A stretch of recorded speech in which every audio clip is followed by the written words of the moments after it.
So Shavasti, you've spoken to us about the 3 levels of consciousness. I know myself, when it comes to law of attraction, I've focused very much on the visualizations that you speak of, and creating something with the mind and also feeling into it. But how else do I manifest? Part of my own exploration has been to look at what is it that thing that I want, that circumstance that I want, what is it going to give me? So if I have that beautiful new house, what is that going to give me? And that could be a number of things. Feeling safe is one of them. Perhaps even peace or satisfaction. And so, as it truly is the law of resonance, it's not just our clear thinking, but it's also about how we feel. What I say to people often is, if having money or more money is going to give you peace or peace of mind, go then for the peace and see what happens with the money. And so it behooves us to look at, well, where are we unrested? Where do we not have peace? Where does our lack of safety and security reside?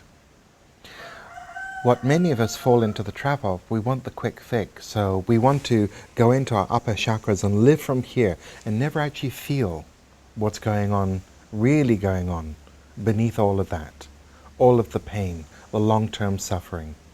So we want the quick fix. And so if I then get the house, if I get the car, if I get the career, if I get the boyfriend, if I get the husband, if I get the girlfriend, then I will have, but then something new needs to come along, because it's all happening from here. It's very, very easy to get the upper chakras to create something. They're very close to the universal mind, to the creative force of the universe, in terms of that pure unmanifest thought. But we are multidimensional beings. And so there's a very human part of us that lives in this world, that has a physical body, that had the experience of being a toddler, that had the experience of not being brought into merging love. And so when that happens, we are overwhelmed. Our very young nervous system as children is overwhelmed with disappointment. We are overwhelmed when we are shouted at. We are overwhelmed when we are surrounded by alcoholism or drug addiction or disharmonious marriage. Or if your mother's very fearful during her pregnancy with you, our young system, because the chakras do not have filters on them, is overwhelmed. And so we shut down. So our input valve, our ability to receive, is then blocked.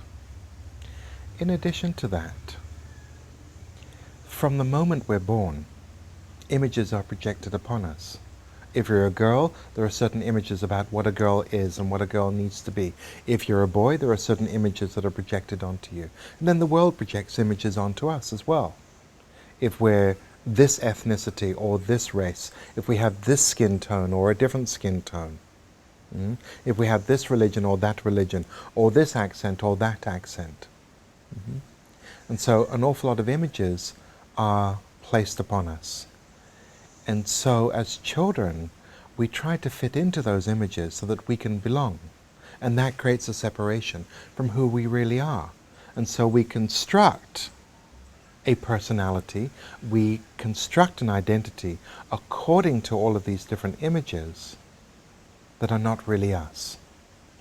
And then it is that us, that false self, that is then saying, well, I want a brand new car. I want this kind of house. I need this in order to fill me. And when it comes, it either doesn't stay or it doesn't satisfy.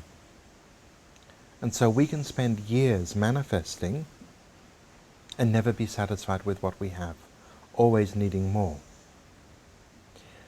Now there might be a few people listening thinking, well, what Shavasti is really saying is don't manifest. That's not what I'm saying. Manifesting can actually be a pathway to deep healing, even to enlightenment. Because in order to align with your heart's longing, then there needs to be a lot of self-awareness and a lot of self-investigation. and indeed healing along the way. Mhm. And so if your system has been overwhelmed and you can't let anything in, then how are you going to bring those big things into your life? There are many, many stories about those people who have won the lottery, won tens of millions, who then are bankrupt within a few short years. Why is that? Because their energy field, more than just here, all of it, all 7 chakras, and all the different layers of the auric field, simply does not have the capacity to hold that. To hold that. And so one of the things that we hide, that we deeply hide, that nobody wants to be in touch with, and certainly nobody wants it to be seen, that as a result of all of the images that have been projected onto us, is the shame that we carry. Not only shame that's been passed down from one generation to the next, but the shame that we feel that we're not this type of boy or not this type of girl, that we're not good at mathematics like daddy was, that we're not good at clothes making like mummy was, or whatever it was. That it's not in our path to be a lawyer or a doctor or a writer, or perhaps we have some special gift and our parents had ordinary jobs, ordinary careers. And so perhaps our specialness we hide, or that there is this great drive to be special. You have to be special. You have to be different.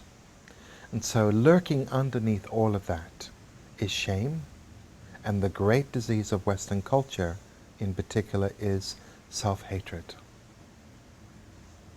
We were born into a religion, and so Christianity being the majority religion in the Western world, where we were told that we are unworthy, we are sinners, and we are in need of some kind of savior, because we were born imperfect. Whilst it is true that human beings are not perfect, we all misjudge things, we all say unkind things, but there is a fundamental teaching there that says that we are unworthy. And so our culture as a whole affirms that, really affirms that. That's not only an issue with the Abrahamic religions, it is an issue throughout the world. Images are projected onto people. There is an expectation of what it is that you are to become.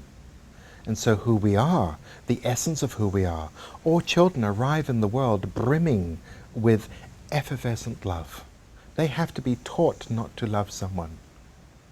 They love their neighbors, they love their aunties, they love their uncles. It doesn't matter whether the person they are loving is dark-skinned, brown-skinned, black-skinned, white-skinned, whether that person is thin or fat, male or female. Children just love. But it's through the constant disappointment that we experience of having images projected upon us that our heart begins to shut down. And we begin to hide away our essence, the truth of who we are. And a lot of that is hidden under self-hatred. Now, all of that is generally not going to be found in the upper chakras. It's going to be found in the heart and below. And so many people walk around completely ignoring their lower chakras. And so very top-heavy, a lot of light in the upper chakras. And what happens? When you have that amount of light in the upper chakras, you become so blinded that you can't even see who's right in front of you. And so the compassionate human being is not really there engaging with the world. And yet we're wanting to manifest. We're wanting to manifest in this physical world whilst not really being engaged with it. Still stuck in our own images and our own projections.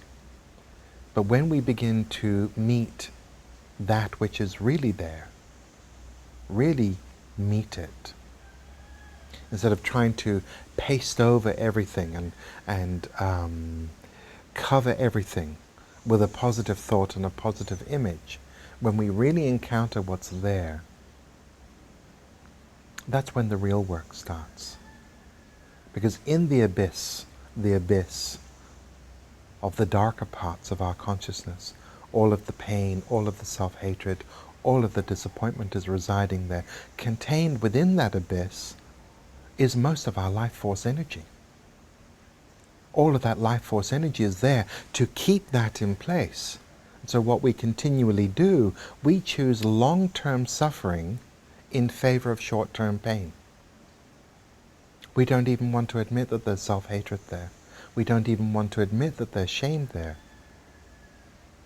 One of the challenges with shame is that we're even ashamed of having shame. So we keep the shame a shameful secret. And so there are two things that I talk about with people: our shameful secret and the ugliest truth. The ugliest truth is ugly because it's a truth we're telling ourselves. It's not true, but it's the worst thing that we tell ourselves, which can be, I'm worthless, or I'm ugly, or I'm unwanted, I'm unloved. There's a whole list of them. And so we create this outward persona, which sometimes can be full of will. I've got to go out and get it. I'm going to visualize it. I'm going to go out and get it. And if I don't get it, I will then continue to visualize it. So using a lot of mind power and a lot of willpower to create something. And so the path of manifestation, when experienced as the law of resonance, to have each of our chakras in agreement with that which we want, becomes also a path of healing. Because once we begin to heal all of these separated parts of ourselves, we then get in touch with our deep longing. And sometimes that can be a deep spiritual longing to express ourselves in life in a certain way. And so this is the law of resonance, and I have a lot more to say about it. Thank you.